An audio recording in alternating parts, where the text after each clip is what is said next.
My name is Oliver Grant, badge number 1066, and some refer to me as one of Endicott City's finest, a nod to the colorful nickname for New York City's police. However, I'm not among the top-tier officers. If I were, I wouldn't be temporarily demoted to a basic patrol officer. I was busted down from detective 2 months ago, and I can apply for reinstatement in 4 more. Hopefully that will go through. This isn't my first demotion, and without a few good friends on the force, it probably would have happened sooner. I'm not a particularly good cop. A competent officer learns to develop a thick skin and a callous attitude toward the daily horrors they encounter. After 18 years, I've tried to adapt, but I just can't seem to manage it. My late partner Jake used to tease me about it. He'd watch me in the cruiser and say, "Oh, Oliver's getting a mood on." He was right.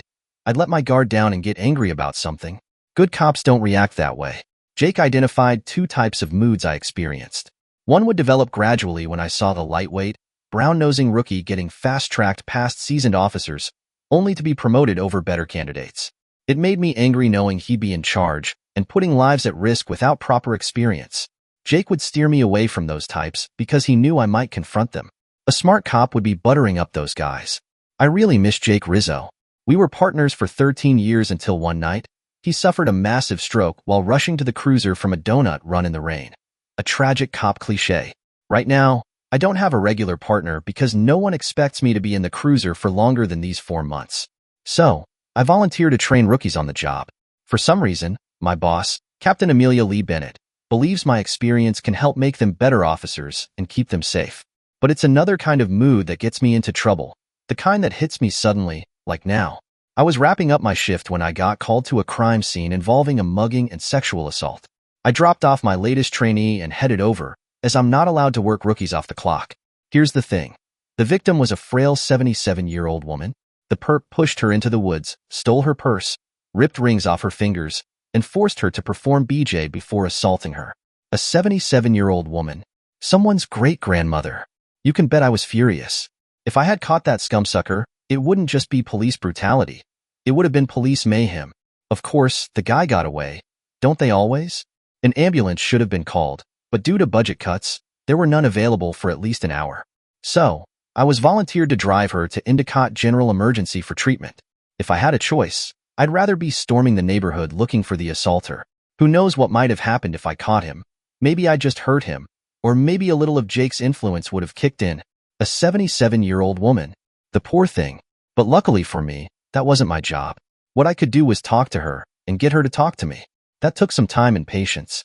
I was trying to get her mind off the painful and suffering thoughts, even for a few minutes. I managed to get her to stop crying so helplessly. I got the names of her family and called them in so someone could contact them.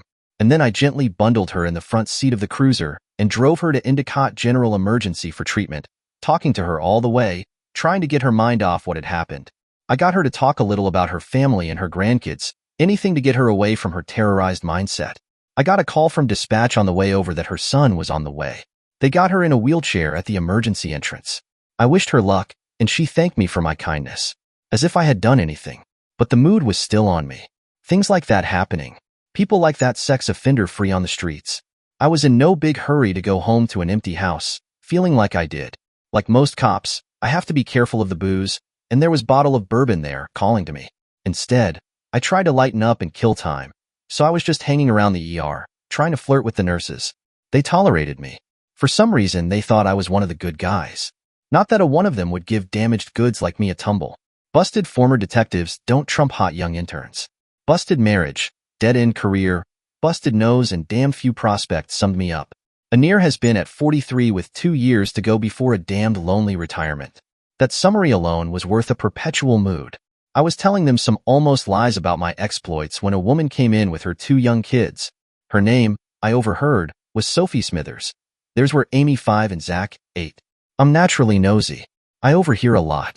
She had been down a couple of days before, donating blood, and they had just now called her back about an important matter. They took her into the corral right next to me, and I shamelessly eavesdropped through the partition. Hey, what can I say? Detectives are born snoops. And I'm occasionally a detective, remember? One of the candy stripers was diverting the kids so Ms. Smithers could talk in private. Well, at least except for my big ears. I was just being my nosy self, the old fly on the wall. Old detective habits. Learn to listen. Pay attention. Her donation had tested positive for an STD. The interviewers quickly assured her that it was one of the more easily treatable ones. They told her she needed to go for treatment, but first, she needed to list all of her sex partners. According to her angry voice, that list would begin and end with Dan Smithers, her apparently cheating spouse. I heard that loud and clear through the partition. Mrs. Smithers was hot. "You're busted, guy," I thought. I immediately believed her, just from her voice and the tone of anger. No particular reason, seeing how so often people lie. Just gut instinct. It's also right 75 to 80% of the time. Sophie said she couldn't afford any treatment. Her husband did day labor off and on, and they have no insurance. There used to be a free clinic where you could go for things like that, but it ran out of money last year and closed. Budget cuts. I knew the interviewer wasn't allowed to tell her that if she just walked in and asked for treatment, they were required by law to treat her, even if she couldn't pay or had no insurance. They would just write it off as uncollectible. I knew some of the nurses here were pretty decent kids. It was very likely that one of them would take her aside and tell her that. And I figured if the nurses didn't tip it to her, I would. Hell, why not? Not like it was a big deal. Just part of the game. "I don't know what to do," I heard her say. "I'm terrified of going home and having to tell all this to Dan." One of the nurses who was also listening nudged my arm.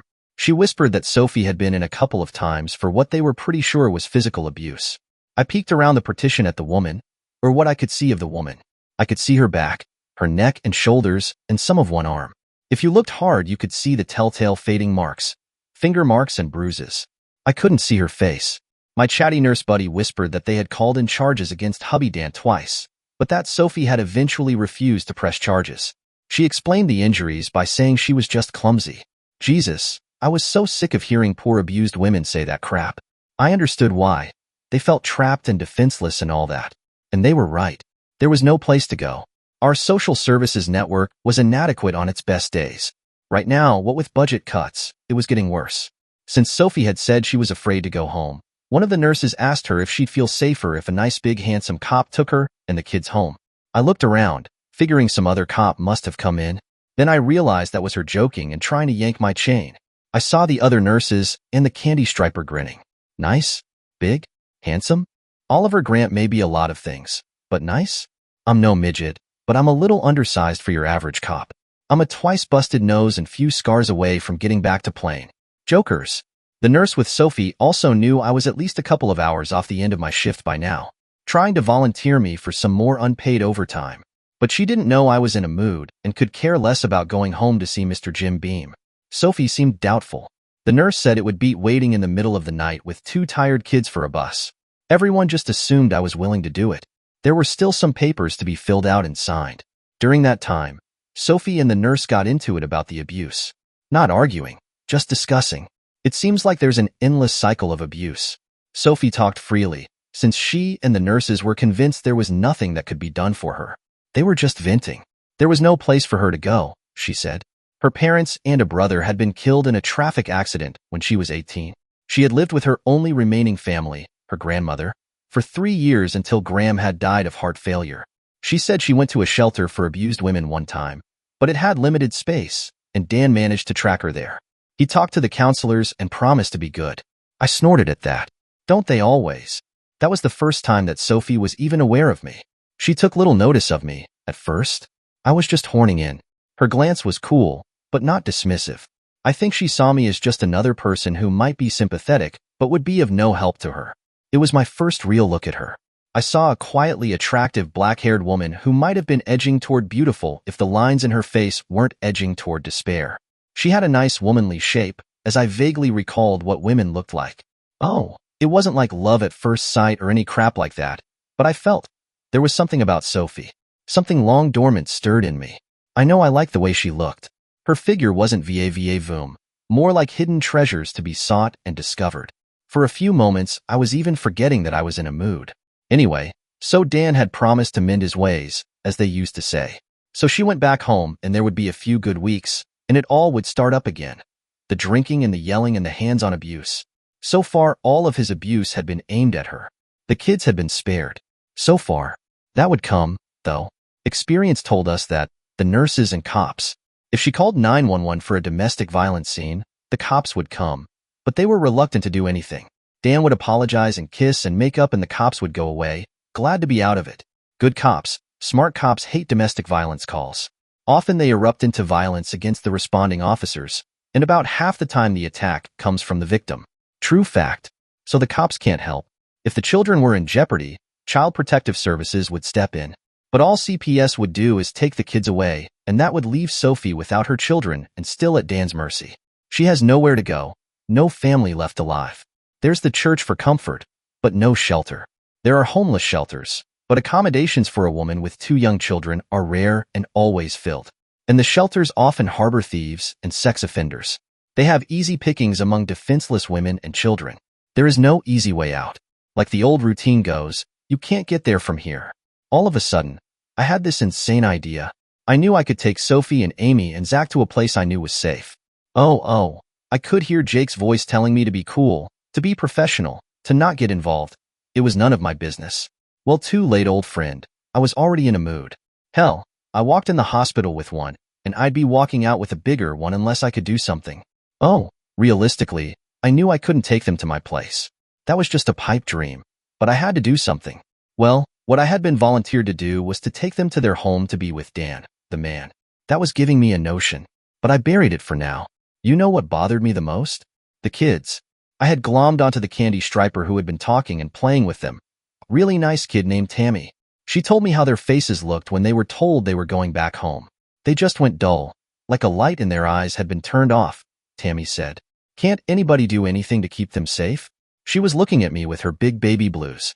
Me, like I was supposed to have all the answers for all the problems of the world. Oh, sure. Ain't I officer friendly? Geez, why do they teach that crap in school? Shit. She handed over the kids and I could see what she had seen. Anyone paying attention to them could see that they were scared, resigned to their fate. Shit. I gathered them and Sophie up and shepherded them out to my cruiser. I asked if they were hungry and ignored what Sophie said. I drove them to a 24-hour Oliver-in-the-Box drive-thru. Against Sophie's protests, I treated them all to meals. They all ate like they had missed a meal or two today, including Sophie. She smiled at me and said, "You certainly have a habit of getting things your own way, Officer Grant." Well, we hadn't really been introduced, but my name was on a tag on my shirt. She smiled again and thanked me. And guess what? The kids thanked me too, with no prompting. Damned polite little munchkins. I had to think. Sometimes that was my strong point. It had made me a pretty good detective when I wasn't temporarily demoted. But it's hard to think when I'm deep in a mood. About 4 months ago, I'd been in a mood and didn't think clearly, and I'd roughed up a sex offender perp. He was from a family with some influence. There had been charges by the sex offender's high-profile attorney, and I got busted for excessive force, which was what the official documents call police brutality. That was why I was wearing blue and sitting in a cruiser driving an abused young woman and her scared kids home to meet their lovingly abusive husband and daddy. It was a rundown rental apartment, although I could see she kept it as neat and clean as she could. No one was home. I decided to wait with them. Not really in my job description, but I told her that I had to take down his recent, history. That was because the kids were right there. Big ears. Get the hell out, Oliver, Jake said in my head. This is more than required, Oliver. Don't try to be. I told Jake to shut up and eat a celestial donut or something. Sophie looked at me kind of funny, a little startled. Geez, I thought. Did I say any of that out loud? That had become a bad habit of mine. Lately, talking to myself out loud. I gotta knock that off. Dan came home drunk. I could hear him coming up the stairs. He glared at me and started in with some pig comments. Sophie got right up in his face. First, she asked him what the landlord had said about them being overdue for the rent. He just grunted a non-answer. Then she told him about the STD test and that she needed to get treatment. He'd given it to her, she said calmly, and he needed to be tested too, and they needed a list of his sex partners. She looked over at me, and I dug out my notepad. He cursed at her. Nasty, vicious slurs. She was a 304, and she had probably caught it herself, screwing around behind his back. All this was in front of the kids. I had come forward with my notepad out, ready to take down the names of Dan's sex buddies, ever the helpful public servant. I was just praying I could get a chance to work that notion I had back at the hospital. Come on, Bigfoot, turn your attention to me, I was thinking. Well, maybe hoping. Dan was getting hot now, he yelled. I guess the pig here is one of your shithead lovers that you bitch around with, and he want to hit her. I pushed myself in his way, and he shifted his aim and set up to take a swing at me. I could see him winding up. Bingo, I had a winner. That was that notion I had. You see, Nothing else had worked, no matter how abusive this big a-hole was. His wife was afraid and messed up about charging him. She couldn't leave him, no place to go. The police system didn't work. The social services barely, marginally worked, to the benefit of very few. Sophie was like she was afloat in a big wide ocean, holding her kids barely afloat, and all she had was a leaky life preserver. And that was Dan. And she didn't know yet about the rest of my notion. But the first part of it was working. I had gotten him to take a poke at a cop. With witnesses. Sophie might lie about herself, but I didn't see her lying about an assault on someone else. Now, you might probably wonder why even a stupid abusive drunk would mess with a cop. Well, it happens more than you might think. People don't grow up with the respect for cops that they did a couple of generations ago. And besides, Dan was a big, arrogant bruiser with a belly full of booze. I sized him up as being used to getting what he wanted by force, and who gives a shit whether someone has on a uniform? Oh, I ducked his swing with no problem and got a partial choke hold on him, but he was hard to control. We waltzed around and I kept telling him to cool it, and he was under arrest. He was a damned big handful. He crushed me against a wall with his big carcass and I lost the hold. He grabbed my shirt and tugged at it to throw me sprawling. It ripped open, buttons flying all around. Did I mention he was a big dude? He had me by an easy 60 pounds and 6 inches. But then, I ain't that big. I clawed out my two-way communications unit and keyed the button that transmitted an automatic officer needs assistance signal. They could locate me by a GPS beacon signal from a chip in the unit. That was a godsend in the new radios. It's sometimes a little tough for a cop to use the proper calling protocol and remember to phrase his request for backup in proper format by the book while having the shit kicked out of him or being shot at. Dan was going at Sophie now, as she was trying to shield the kids. He smacked her in the face, open-handed, but the blows were rocking her head from side to side. Given the size and strength of him, it was the same impact on her. And little Zachary, all 60 pounds of him, was out there trying to punch and kick Dan to protect his mother. Jesus, talk about a brave little guy. He was his mom's son. Dan backhanded Zach, and he went flying. Luckily, I saw he fetched up against a couch okay. Then I saw red and weighed in on the big man. Now protocol says that if an officer is confronted by a bigger, dangerous man, he or she should A. Taser him, or B. Use mace on him. It is expressly not advised that he or she should C. Go in punching. Not when alone and overmatched. Well, as for that overmatched thing, it depends on your point of view. Sophie probably saw Dan as King Kong and me as Bonzo the chimp when she looked at size. He was bigger and heavier. Certainly smelled worse, too. Dan was big and a brawler, but he had no skill, unless meanness counts as a skill. He was used to overpowering most anyone he fought. I was madder than hell, but controlled. Sometimes the mood works for me. I also had some hard gain skill. I gave him a couple of hard jabs in the kidneys, which got his attention, and then kicked him in the knee with a sideways sweeping kick. He yelled and went down. I figured I had just screwed up a couple of ligaments. But even so, he came up a lot quicker than I would have figured and with a knife in his hand. He lunged and slashed at me. I stumbled on the edge of a loose throw rug, and he got me across my belly. With my shirt hanging open, I got it pretty good, but not very deep, I hoped. If he had been thrusting instead of slashing, I would have been in serious shit. I got my balance back and chopped the back of his hand, which got the knife out. Then I began to cut him up with my fists. I can box, and I know how to throw an effective punch, with a little twist at the end to cut skin open. I laid into him. It was my mood coming out and it was savage, but it was still scientific.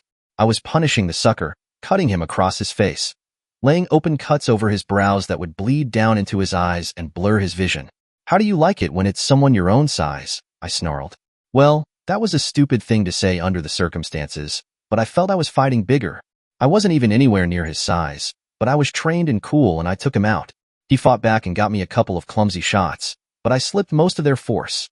Then I had him face down bleeding on the crappy carpet, and all cuffed by the time I heard the backup cop cruiser's sirens stop. He rolled over, trying to kick at me. Just as I heard them pounding up the stairs, I kicked him in the balls once, just for grins and to temper my mood. Then I remembered too late that there were witnesses. Sophie, Zach and Amy had been watching me. Damn, I saw that reinstatement pushing back at least another 6 months. If I was lucky. The senior officer who took charge at the scene took it in with a professional eye. I knew him. Name of Ballinger. Real old-timer who was going for 30 years before he took the pension. He wasn't one of my biggest fans, but he was a fairly honest cop.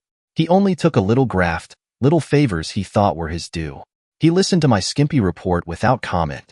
I was mainly skimpy on the details of the encounter, He ignored the blood on my belly and uniform blouse. I got knifed. It was no skin off his nose. I could still walk and make reports, couldn't I? Like I said, not one of my fans. Sophie got me a damp towel to hold across my stomach to help staunch the bleeding. He took Sophie and the kids downtown as witnesses with me following. As I was getting in my cruiser, he sauntered by and said, "Don't you be getting blood all over department property, Detective Grant." He grinned at his little dig at my status. Like I said, not one of my fans. Sophie and the kids were in Ballinger's car. As I drove mine alongside, I could see Sophie whispering earnestly with her kids. Then she caught sight of me, and they all three waved as I passed by. I wondered how they were going to describe the incident. It could make me the poster boy for the anti-aggressive zeal campaign.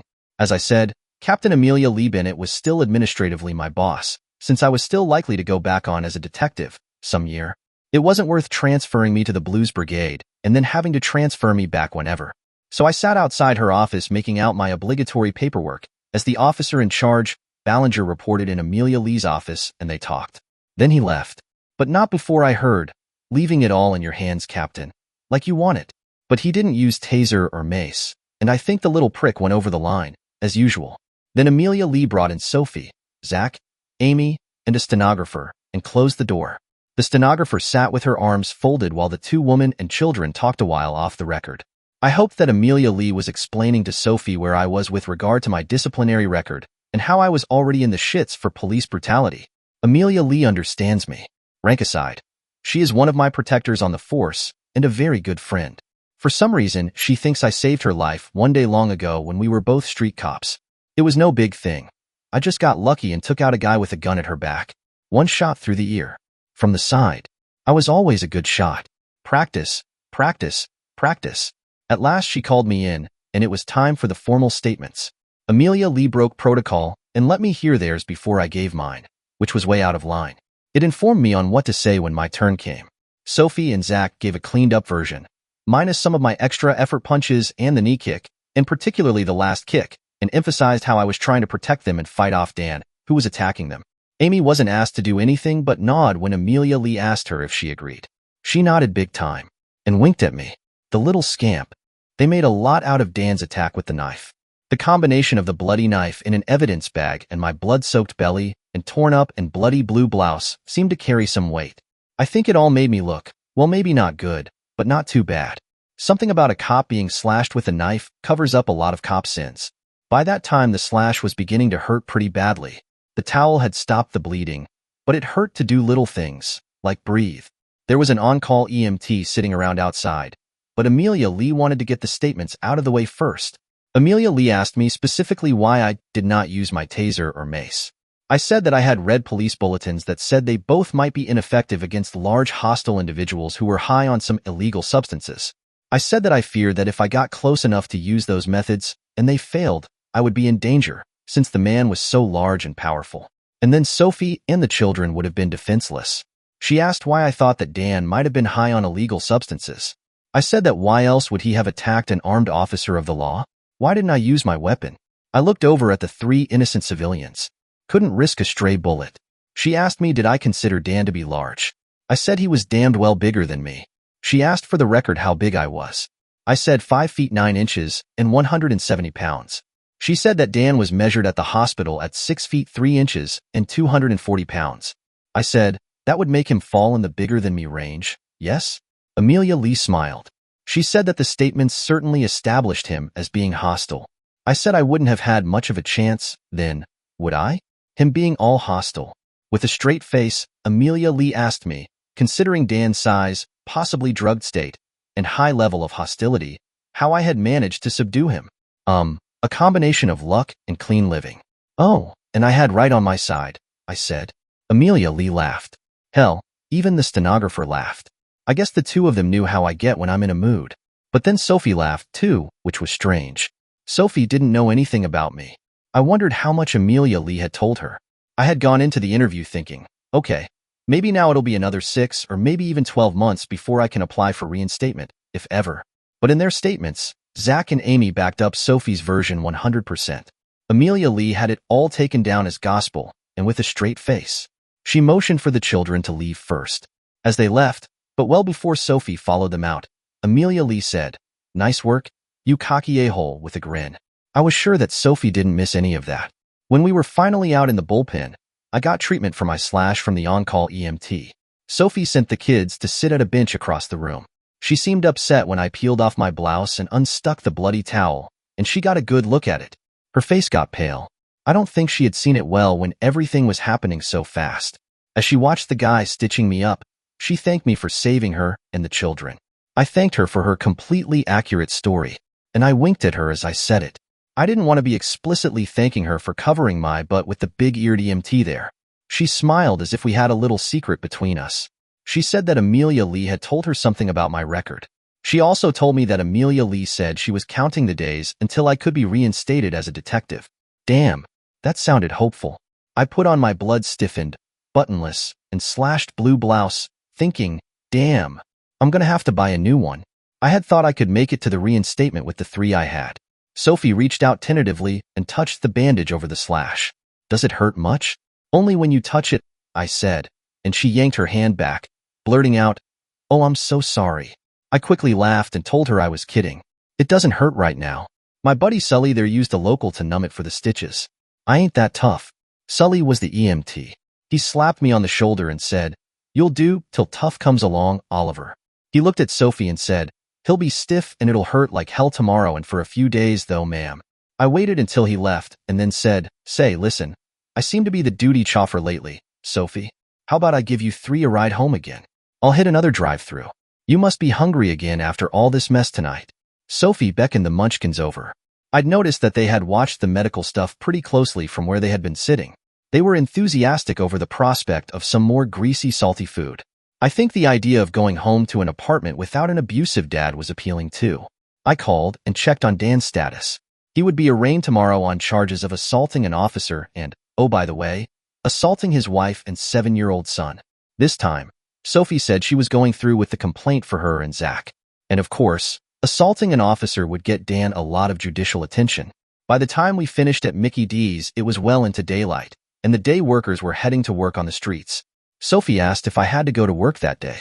Nope. Wounded in the line of duty gets me off for a minimum of 3 days. 3 days, Sophie said.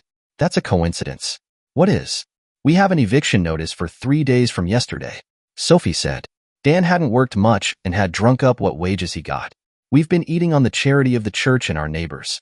I had hoped that Dan might have come home with some money or some news about what we were going to do. I escorted them into the apartment and asked if they had a phone. No. They cut that off a few days ago, right after I got the notice to come into the clinic. Last night was the first chance I had to bring the kids with me without having to argue with Dan about it. He told me he'd be home late. I had to make some phone calls, and I would have to use my cell. I hated having long conversations and having to hang on hold on a puny little thing like your average cell phone. Sophie, I'm making this my project for now. We've got the next 3 days. We gotta find you a place to stay. Consider it police courtesy service. We protect and serve. She looked a little like she wondered if I was bullshitting her, which I was, of course, but she sat down at the table with me and listened. I called Amelia Lee and asked her to see what social services could do for us. Us? She said. And just who would us include? Maybe that pretty little woman you seem to be so happily squiring around? Oh, don't bust my balls. You know what I mean, Amelia Lee. I'm involved and I feel sort of responsible, so I'm trying to help. She said she'd do a quick check around and get back to me. How come you are so free and open with your captain? You just call her whenever you feel like it. Isn't she kind of busy? Sophie asked. Well, sure, I told her, but we've been good friends over the years and she doesn't mind me going directly to her for some things. Like this.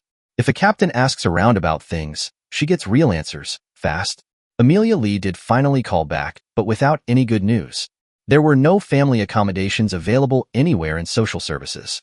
The abuse and homeless shelters were full. The only possible likely thing would be that Sophie could be put up for a day or two in some fleabag hotel, but then the kids would be taken away from her by CPS and then possibly put into an institution. That she could not care for them would be the judgment. To be able to care for them, she would have to be working, and then the children would need subsidized daycare, which was also full. Budget cuts. The new catch-22. I explained what we'd found. Or rather not found. She slumped. Oliver, what are we going to do? I really have no place to turn. The way Dan was, I never made any friends. And his friends, well, you can guess what they'd expect from me to take me and the kids in. I can't even look for a job right now. I'd have to drag the poor children around with me, and even if I found something, what could I do with Zachary and Amy while I worked? You said there's no childcare available. I looked at the beginnings of hopelessness start to take over her face. But she had said, we, which sort of included me.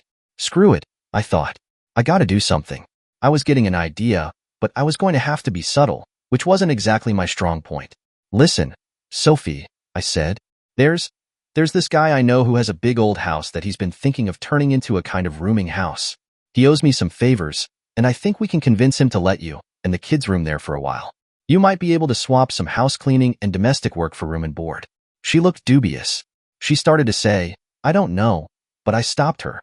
Look, Sophie, you haven't known me very long, but don't I seem like a good guy? Heck, I've even gotten sliced up for you, right? Why don't you just take a big leap of faith and trust me? She gave me a piercing look, as if she was trying to get past the everyday me and see the me inside. I wasn't at all sure I wanted her to see that me, but whatever she saw, it seemed to persuade her. Okay, Oliver, big leap of faith. You haven't let us down so far. It wasn't as much to move as I had thought. Other than their clothes and some stuffed toys for the kids, almost everything else in the apartment came with it as furnished. I inwardly swore at a marriage that didn't even give a wife the bed linens she slept on. I went down to a small convenience store and bought some heavy-duty trash bags. We packed up their clothes and personal stuff in 4 big trash bags. That was it. All their worldly possessions. I put 3 of the bags in the trunk of my cruiser, and the kids sat in the back seat, pillowing on the 4th that contained their clothes and toys. We drove in silence. I tried to sneak some looks over at Sophie to see if she was feeling any better now that Dan was out of the picture, and she and her kids might have a place to stay, but whenever I did, I found her staring at me. Very unnerving. She cleared her throat. This friend of yours, the one who's going to let us room with him, he wouldn't happen to be a cop, would he? Yes, he is as a matter of fact. About 5'9", broken nose, bandaged belly, ugly mug, looks a lot like you. Well, she was ahead of me, but at least she was teasing. Yeah, he's my good twin, John. I'm the evil twin, Oliver. You'll be safe with him, you and your kids. He locks me up at night. Just don't prejudge, Sophie. I'll explain everything. It'll work out. And just to be clear, there are absolutely no strings. You do not owe me anything for helping you out. Nothing. Period. She didn't reply, but she still kept staring at me. Very unnerving. Also annoying. With her always looking at me, how could I sneak looks at her? I took them to my place. I live in a big old house that I inherited from my mom and dad that was after I turned 18 and no longer had to live in foster homes. Think a combination of the Bates Motel main house and the Addams family homestead. Very transplanted New England horror gothic spooky. I think my folks must have had a warped sense of humor. The best that could be said about it was that it was big and roomy, and that the interior was all modern as of about 25 years ago and structurally very sound. After I got out of the Navy, I upgraded the wiring and plumbing and climate control systems. It takes a very heavy-duty fan to circulate the air in a 4-level house. It didn't faze the children in the slightest, but it put a smirk on Sophie's face when she got a good look at it. She leaned closer and whispered, "Where does Igor sleep?" I ignored her and hustled them inside. I apologized for the mess, but they were lucky that day and it wasn't as bad as it might have been. On those occasions when I had partied with Jimmy Beam, the place looked like a disaster area the next day. Today, it was mostly just casual clutter. I told her she and the kids could have the whole top floor. It had 2 bedrooms and a full bath. We got out linens and blankets and made up a big bed in one room for the squirts, who slept together, and another in the other room right next to the kids, for Sophie. There were towels and washcloths as well. Most of this stuff is from when my folks lived here, I said. It's clean, but some of it might be kind of musty. You can wash it all later to make it fresh. There's a big washer and dryer down in the basement, along with my workout equipment. I showed her the laundry chute that went all the way down to the basement. It had gratings built across the access door on each floor. I was never able to figure how to get into it when I was a kid, so I'm sure the kids will be safe, I said. Sophie took in the tour and my proposed arrangements without comment. I showed her where my bedroom and study were on the 2nd floor. There was another full bath there as well, and I told her I wasn't fussy about sharing. Getting 2 kids and herself bathroom time might make it almost a necessity, I told her. I told her I shower just before I go on shift, which was variable because of my rookie training duties. I'd give her a copy of my schedule to let her know when I'd be needing my bathroom to myself. As we went, I took along a trash bag and emptied the waste baskets. There wasn't much in any of them, but it was likely there for at least a month. And I was nervous and was just trying to be busy. The main floor had the kitchen and a living room and half bath. In the basement was utilities and laundry equipment and my workout machine, like I had said. She got the children started on baths and unpacked their clothing. I kept waiting for her to challenge me on the whole idea of moving them in with me, but the only thing she said was that we had to sit down and discuss things the next day. While she was busy on the third floor, I got busy in my study. After a moment's thought, I took out the bottle of bourbon and its backup and put them in the wastebasket. Goodbye, Mr. Beam. Not with kids in the house, I muttered. An occasional beer would do me just fine. It was the afternoon, but they had been up for more than 24 hours, many of them stressful. When I went down to get a beer, they were all huddled together on my couch. The TV was on with some Disney Channel movie, but they were oblivious to it, sound asleep. Amy was on one side, Zach on the other, and holding on to them protectively was Sophie. I spent some time looking at her. She was pretty, but I've seen hundreds of pretty women. Hell, my former wife had been prettier. All of her sex buddies had thought so too. But there was something about Sophie. I liked her. And I didn't mean in that casual, she's okay way. There was something more than that. I wasn't doing all this out of a sense of civic duty, although there was some of that in me. I wasn't doing it just because I was worried about her cute kids, although I am a sucker for kids. And I didn't go though all of that stuff last night because I was in a mood from a lot of things. Starting with the old woman and up to and including wanting to have a dance with a man who could beat up on his wife and toss around his small children. She was pretty, yes, but I also remembered her putting her children behind her and facing that big angry drunken a-hole of a husband. He had rocked her with his hands. I could still see the marks on her face as she slept, but she had stood up to him and hadn't flinched. Brave and protective. No, I knew damn well I was mainly doing it for Sophie, and that kind of scared me. I had no room in my life for feelings like that. After I cut loose from my betraying bitch of a faithless wife, I had decided that I could never ever really trust a woman in an intimate way. Falling in love was a snare and a delusion. All hormones and glands. I'd learned that you could love the hell out of someone with all your heart and all your soul, and it might not mean a thing from the other side. Never again, I'd said. And yet there was something about Sophie. I went back upstairs and called downtown. There was good news and even better news. Dan was booked in for a couple of assault charges and for assaulting me. The even better news, they'd pulled up an outstanding fugitive warrant for him on an assault charge against a woman in a bar. While the small family slept, I called a number that Amelia Lee had given me. I talked to the woman who ran the department's Victims Aid Fund. That gets funded by court fines, and there's no budget crunch at all when you're financing something from the fruits of crime. Every year there is more and more crime, so the funding just keeps on going up and up.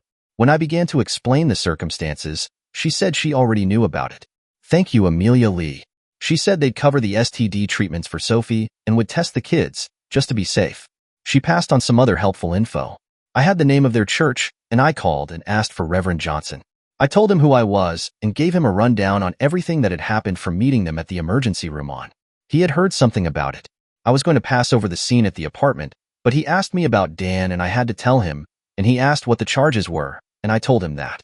It wasn't hard to figure out that I was the officer Dan had assaulted, so I wound up telling him about that too. The man was a born interviewer. I finally told him that I'd brought them home with me, and that no, there was no Mrs. Grant. He didn't like the sound of that. Officer Grant, I hate to be looking a gift horse in the mouth, but I'm concerned about the proprieties here. Sophie is a good woman, but you're a bachelor and there's no one there to chaperone. Chaperone? I thought. Does he think we're at a cotillion? I explained to him what the alternatives had been, and he reluctantly agreed that this was best for now. I assured him that I didn't have any designs on her body, which was a venial sin of lying at the least, or would be in some churches, like the one I was brought up in. I invited him to drop by the house. He chuckled slightly at the designs on her body line. I said Sophie and her kids were sleeping now, since they had been up all night. He said he'd be by after 9 that night. When I hung up, I said, I hope I can get away with lying like that to a minister. Then I turned around and saw her quietly sitting on a small divan inside the door, eyes on me. Damn, she was quiet. I wondered how long she had been sitting there and how much of the conversation she had heard. She didn't seem upset or angry, so I guess she had missed the designs on her body thing. But I know damned well she heard that last comment to myself. I was going to have to be more careful how I talked around the house. There were other people here now. I sometimes talk out my thoughts. Where Sophie was concerned, that could get me in deep trouble. She was definitely going to be on my mind. I had her make up a grocery list, being as specific as she could about brands and sizes. She protested, said she could shop better on her own, but I said that civilians couldn't use the cruiser, and it was my basic transportation. She couldn't come with me, because who would be there for the kids? If they were awake, we could take them, but they were dead to the world. Endicott City encourages its uniformed officers to take their cruisers home with them and use them round the clock, as they would use their own personal cars. It was their belief that seeing cruisers around and about reminded folks that their vigilant protectors were everywhere. When I got reinstated, they would assign me an equipped plainclothes sedan. So I never had a reason to own a car of my own. I got back around 6:40 p.m. and she had showered and put on some casual clothing. She took over and started making dinner, shooing me out. I sat in the next room where I could watch her. That gave me pleasure. I think I was right about her figure. The kids woke up, all sleepy-eyed from the odd hours. It was summer, so there was no need to think of school and all that for now. We got them fed and took them out to the park for a half hour or so they could run off some excess energy. Sophie asked me questions about my job and my career. When we got back, the squirts went back to watching that Disney Channel some more while I told her what our strategy was when Reverend Johnson came. I told her the bulk was about her living in my house, unchaperoned, propriety and morals and all that. For some reason, she thought that was as funny as I did. Somewhere between earlier today and now she seemed to have bought into the whole idea of staying there. They all had their own space and privacy. The kids seemed to feel safe. I hope she thought I was a good guy. The only sticking point was what to do about daycare for the kids while she was out working, because she was adamant about working and paying rent. I told her I had a plan for that. She pressed me for specifics. I was evasive. We were still circling round and around that when Reverend Johnson rang the bell. We went into the living room and Reverend Johnson sat down in my big chair, so I sat on the couch. Sophie sat on the couch next to me, but at a respectable distance. Rev Johnson got right to it.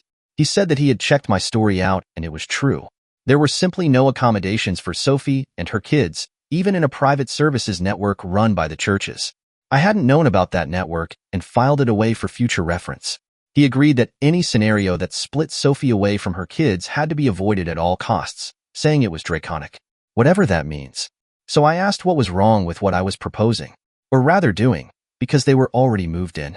Reverend Johnson said it was the proprieties. The appearances. A married woman and 2 kids moving in with a bachelor. Sophie gave me a quiet little smile. I figured it was because I had predicted this. So then I trotted out my suggestion. Actually, it was a reworked version of something I had broached earlier. I would hire Sophie as a live-in housekeeper and cook. We'd set it up as an employer-employee relationship complete with a contract and tax withholding and everything, FICA and state. I'd get liability insurance.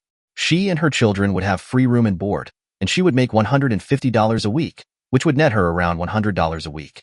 I'd enroll them all in the local Kaiser Permanente PPO for health and dental coverage, premiums paid by me as the employer. Sophie said, I don't know. It doesn't sound like much of a deal for Officer Grant. I leaned over and muttered out of the corner of my mouth, Sophie, what side are you on here anyway? We're trying to sell this, right? I said I was a sloppy, messy pig who needed to be picked up after, and I would be a very demanding critic of all meals. I said I would require gourmet meals 3 times a day. She said I would eat what she cooked and like it. She said it with a little smile. I thought she was queering the whole idea, but saw Reverend Johnson watching us and I could see him start to relax. When he came in, his body language was tight, because he was prepared to be negative but had no better alternative. I was thinking that Sophie was right. She was showing that she was independent and could handle me. Now he looked around the room and smiled. Sloppy, messy pig? I said that we had made a huge effort to clean up, but that the upstairs was a pigsty. Then he said he wanted to see the accommodations. That blew up my pigsty argument, because the 2nd and 3rd floors were spotless, except for my empty beer bottle next to my computer. I hadn't noticed it, but Sophie had been picking up. I hopefully pointed the bottle out, but Sophie beat him to it and put it in the wastebasket. I saw her taking a long look at something else in the basket and thought about the gym beams. Oh well, nothing I could do about it. I hoped she didn't think I had gone through them in less than a day. He asked if there was a lock on Sophie's door. I said no, but I would put one on tomorrow. He asked if she had a phone in her bedroom. Check. I said that I could put an enclosure around the stairs from the 2nd floor up to the 3rd and put a lockable door on that, so the whole 3rd floor would be a private suite. He shook his head. Overkill, he said. Sophie stood off a little from the 2 of us, quietly, watching the little match going on between the 2 of us. I think she and I were both seeing that he really didn't see a problem and wanted to give his okay, but needed something to nail it down. Okay, I said. How about this? I'll take Sophie down to a target range and qualify her with a handgun. She started to say something, but I glared at her. Well, Not so much glared, but more of a will you please but out pleading look. She clammed up, as I was saying, so she can handle a handgun. So then, whenever I come home, I'll turn my service weapon over to her. She'll have a safe place to lock it up to keep the kids away from it. I'll do that every day, without fail. So then, on the inevitable night when I get stinking drunk and come groping my way up the stairs determined to take her virtue by my unquenchable lust, I wish I had a photo of the looks on both of their faces at this point. Then it will say in our employment contract that she has my absolute permission to shoot my lustful but full of 9mm holes. No jury in the world would convict her. They looked at me. Then they looked at each other. Finally, Sophie simply couldn't stand it anymore. She threw herself back on the sofa and roared. In seconds, Reverend Johnson was echoing her, and the two of them laughed at the absurdity of it and then at me. When they got control of themselves, Sophie told her minister that she'd do it for a 3-month trial period, if it met with his approval. He looked at me, shook his head, and said he had absolutely no objection. He said the church had a volunteer lawyer who would draw up the contract for us, for free. I told him we'd come over whenever the guy was available. And that's how it went. After he left, Sophie got all practical on me. How on earth could I afford to pay her $600 a month on a cop's salary? And health insurance premiums, as well? And liability insurance? Sophie, I don't think you understand the economics here. As an 18-year veteran, I'm pretty well paid, even when I'm busted down, like now. I get a little extra for some foolish things I did that the powers that be thought deserved a little pay bump. I make a bunch more as a detective, which is known to happen now and then. I own this house free and clear, so there's no mortgage or rent payment. I don't have a car payment. I never go anywhere on vacation. I have the utilities, the cable, the food, and that's about it. I put the maximum I can every month into a 401k and a Roth IRA, and what's left in a couple of mutual funds. Sophie, I never feel much like cooking when I come home, so I eat out and carry meals home or have them delivered. I must spend $600 a month just to feed myself. That's your salary. So, the money is not a problem. I won't be a problem. I said there were no strings attached, and I meant it. I won't bother you if you want to be by yourself. And honestly, with your kids in the house, I won't feel alone like I have since Ellen went out of my life. Ellen is my ex. I watched her carefully as I added, and Sophie, knowing you are here too also makes it feel like home. You help fill up the place, the way you go around singing to yourself. It's been a long time since it felt like a real home. She smiled. I didn't have to go to work the next day, but I did have to go talk to some people. When I got home, Sophie greeted me with the smell of a wonderful dinner. And, after a moment, Zach and Amy came running in from the living room and had to have hugs. I cannot tell you the feelings that ran through me when I had those little arms around my neck. It was a new experience for me. I felt like crying. My wife Ellen and I had never gotten to the right place between us to think of starting a family. I had been brought up in foster homes from the time my family got wiped out in an auto accident when I was 11. I can honestly say that I never had a bad foster home experience, but they were short on expressions of emotion, like hugging. Kissing was a dutiful peck on a cheek. Ellen and I had met in the later days of my Navy enlistment at a USO dance. We were two emotion-starved, lonely people. We were drawn together like iron and a magnet. She had been a loose young woman from high school on. She thought that the warmth and closeness of sex was love. It took 6 years of that life, with 2 quickie abortions and 1 26-day marriage, for her to realize that love was what she felt when we met each other at that USO dance.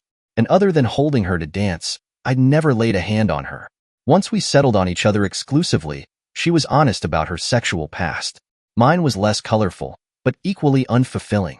So we learned to be intimate together, learned how to love together, and found in each other a cure for loneliness. In my case, that was enough. We got married after I graduated from the Endicott City Police Academy. I am convinced that Ellen was truthful when she said that she truly loved me. By the time I discovered the affair she was having with some of my fellow officers, I wasn't so sure. She said she did, but things just happened. By that time we were breaking up, so she had no reason to lie to me. She had no excuses for her affairs, or none that made sense to me. She said she was bored being left alone when I was working the night shift. She said she just wanted to go out with some of her friends, have some drinks, and some laughs. There was dancing at the lounges and her young married girlfriends danced with all comers, so why couldn't she?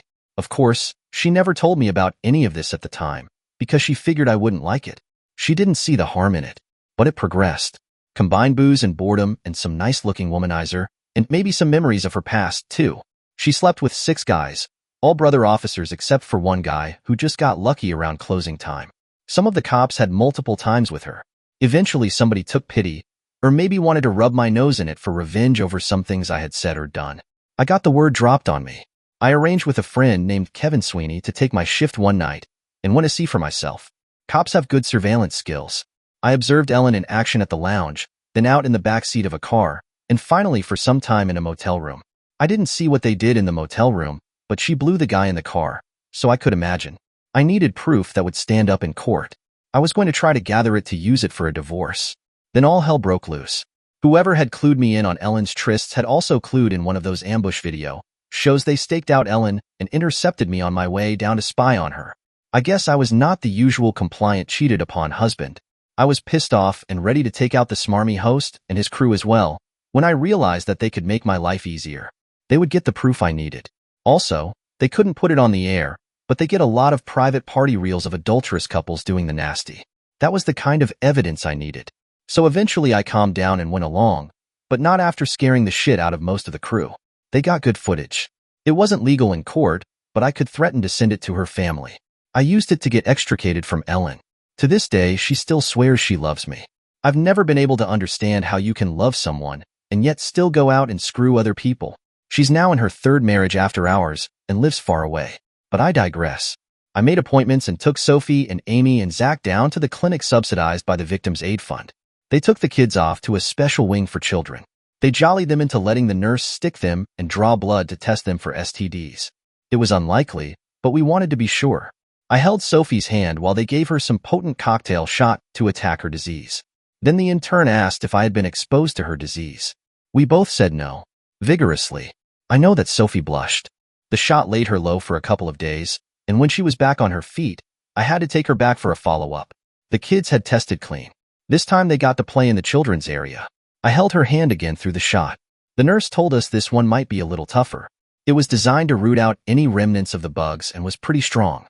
Well, it was that. It was a pretty good thing that I had a lot of leave time banked, because Sophie could barely walk for some of the worst days. I had to haul her up off the bed and half carry her into the bathroom. On the worst day of all, she had to call me in and say that she couldn't lean over to wipe herself. She was afraid she would fall. So I did that. All joking aside, I did not look. She was embarrassed enough. Instead, I looked directly into her eyes and told her to tell me what to do, where to move the paper. She buried her face in my shoulder when I carried her back to the bed. I said, "It's all done. Now, Sophie, don't cry." She said, "I'm not crying, Oliver. I'm just embarrassed." I couldn't resist taking a little bit of advantage of her. I kissed her hair. She didn't pull away or anything. I gently lowered her to the bed and pulled the covers up. As I walked out and turned off the overhead light, she said, "Thank you, Oliver." I couldn't think of what to say. My pleasure? Any time? Those didn't sound right. I settled for, "You're welcome." A week later, she tested clean. No more treatments. There would have to be another test after 6 months, but that was not a problem. When we got home, she shooed the kiddies out to the backyard to play. We could watch them from the porch. "You know, Oliver," she said, "I think I'd really like to celebrate. Think you could rustle up a Jim Beam on the rocks for me?" I had been about to walk back into the house to fetch her whatever she wanted, but that stopped me in my tracks. Sophie, about that. I hope you don't think I drank like that with Zach and Amy in the house. I was just... Hush, Oliver. One bottle with maybe 2 drinks out of it, and a second with the seal unbroken. Both in the trash? I know what you were doing, and I appreciate it. Now, what I'd really like to celebrate with is a big dish of ice cream. Think you can manage that? I had learned about the Peapod service from Giant Food, so Sophie could now go online and order groceries to be delivered. I looked forward to the great meals, but I looked forward to the hugs more. She watched the kids do it and decided that it was okay to hug me to welcome me home, too. I'm sure it was just a friendly thing for her. I don't think there was any way that she could know what it meant to me. She was warm and soft and firm all at the same time. I had to kind of turn away a little bit so that she wouldn't feel me getting excited. Later, as we ate, I asked her what she wanted to do about Dan. Specifically, did she want to get out of the marriage? She said yes, but that she didn't know what her options were. I brought home some printed materials from my friend at Victims Aid. According to her, Dan's acts of violence against Sophie and Zach were sufficient grounds for a divorce that he couldn't contest. All she had to do was fill out some paperwork, and the process would get started. Oh, and it was something else that Victims Aid would subsidize. Getting abused women out of abusive relationships, even marriages, was an important part of their mission. It could literally save their lives. Sophie said that she had worked for 8 frustrating years to try to make her marriage work. He had only married her after high school because he had gotten her pregnant with Zach. He was an athlete and needed to look squeaky clean for scholarship offers. So he married her. But the offers never came. He was a run-of-the-mill high school quarterback in a time when there were hundreds of blue chippers. She was 20 when she graduated. The sudden deaths of her family had put her into a deep period of depression, and she had dropped out of high school for almost 2 years.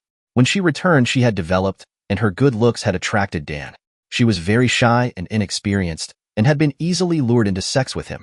She soon came to know that he wasn't a Prince Charming after all. But she had tried to make the marriage work, for Zach's sake, and then for Amy's. Her grandma had passed away a year after the wedding, and she knew she was alone in the world except for her family. After this last abusive time, she knew it was pointless. Dan would never change, except to get worse. She filled out the papers and I took them down to that nice woman. She told me that this process was streamlined because of the harmful nature of the relationship. There would be hearings on the welfare of the 2 children, but I could attest that Sophie was employed. The children were in a stable home environment, and her clergyman would wholeheartedly endorse the arrangements. Well, maybe not wholeheartedly, but I don't think he'd object. It would be final in approximately 4 months. We had been living together in my house for almost 5 months. That 3-month trial period came and went without notice. Her divorce decree came with great notice. We had enrolled Zach in the local area elementary school and Amy in kindergarten in the same complex. To me, that sounded like Sophie was planning to stay a while. I was working with a new rookie, teaching him the ropes. We were done, and I was on my way home to let him pick up his car there when I got a call that someone was trying to break into a house. It turned out that I was closest to the address because it was mine. Typically, no one ever got blamed for it later, but while Dan was waiting downtown for some legal proceeding, the people who were guarding him messed up and left him alone in a small conference room. He overpowered a marshal and took his clothes and badge and gun and walked out of the courthouse complex. Hell, he even drove away in the guy's cruiser. He knew my address. I'm in the book. He knew my name from the court documents.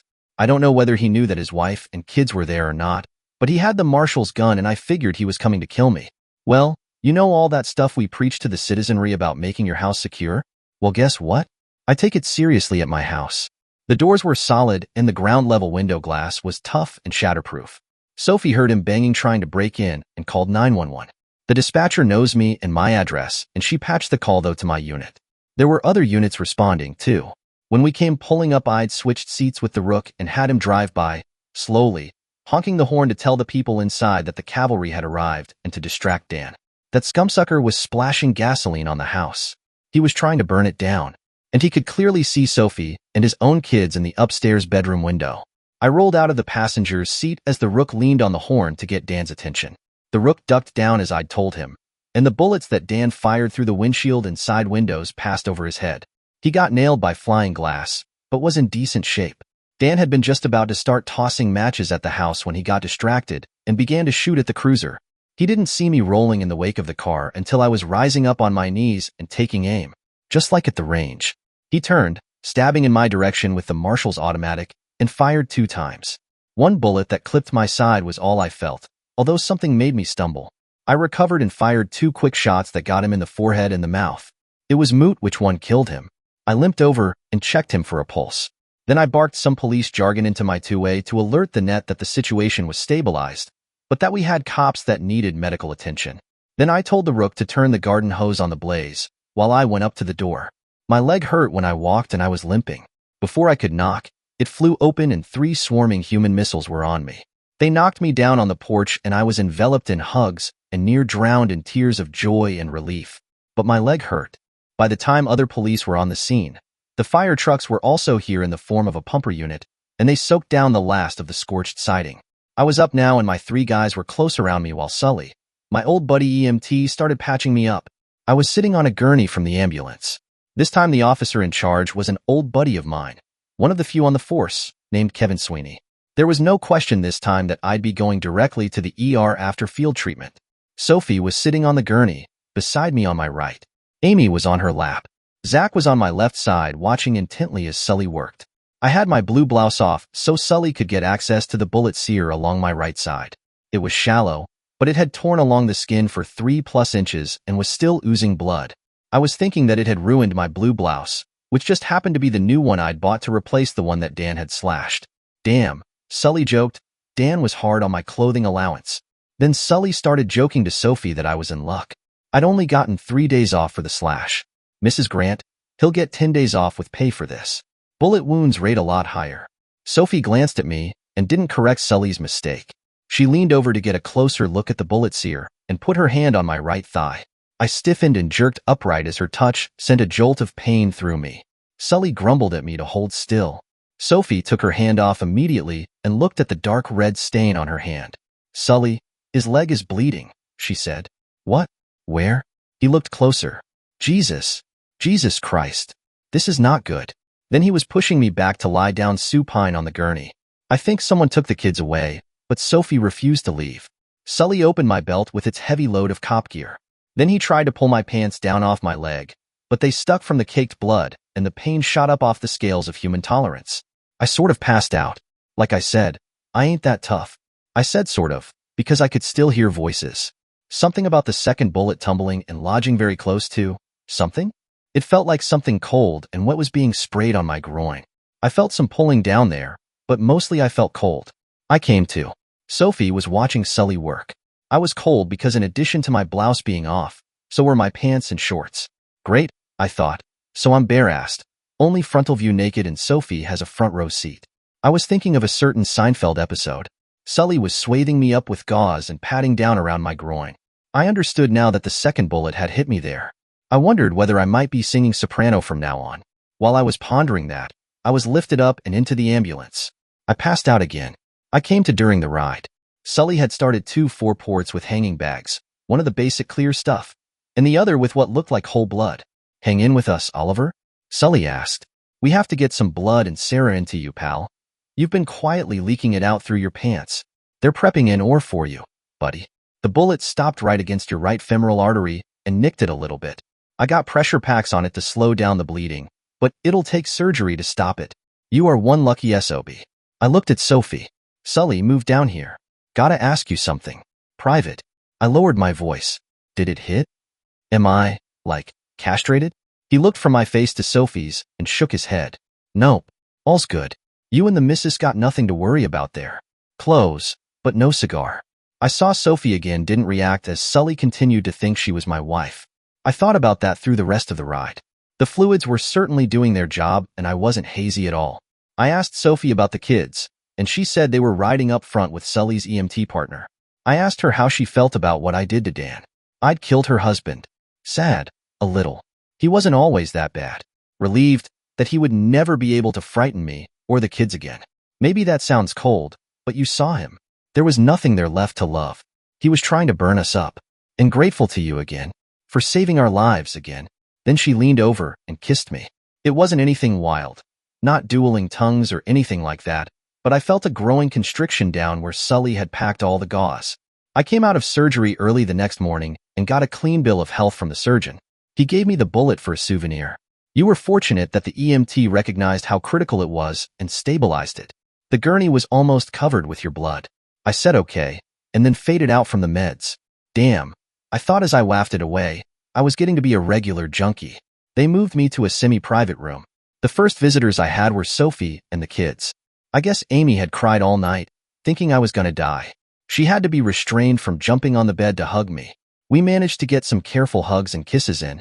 Zach hugged me too, and then shook my hand. Sophie told me he was just busting with pride. He'd told all of his playmates about me. He'd seen me in a lot of real-life action and thought I was some kind of super cop. Amelia Lee came, of course, as did some of the veterans that I hadn't pissed off too much at one time or another. Kevin Sweeney, of course, and a detective named Esther Costello. I'd worked with her on a few cases and knew she was top-notch.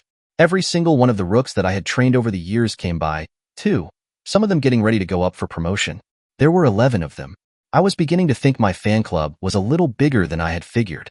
The last of those was the rook that I had in the car yesterday, Thomas Reardon. He had some stitches and bandages himself from the bullet-shattered glass. And with him was Officer Ballinger. Ballinger walked over and shook my hand. That was a damned first. Like I said, Officer Ballinger was not one of my biggest fans. From what I hear, you did some nice police work there, Grant, he said. Distracted him. Took a couple slugs, but still got off 2 shots that were both fatals. Well, that's the point of putting in all that time on the range, I said. Yeah, I guess. I wish some more officers would do that. But I was also impressed with no civilians endangered, minimal property damage, and you kept your partner at minimal risk, he added, for which his mother and I are very appreciative. Oliver, this is my oldest son, Thomas. When his mother and I split up, she took her maiden name back, and he used it to be his own man as a rookie. Kathy and I still keep in close touch through the kids. And 10 months from now, when I retire on 30 years, Kathy and I are going to take a long vacation together to see if we can get along better when I'm no longer a cop. I was amazed. This guy, who would barely give me the time of day before, was telling me his hopes and dreams. I said, Officer Ballinger, I'm sorry, I don't know your first name. His name is Thomas, too, volunteered the rook. I was named after my dad. I began again. Thomas, I can't think of a man on the force who deserves a better life in retirement than you.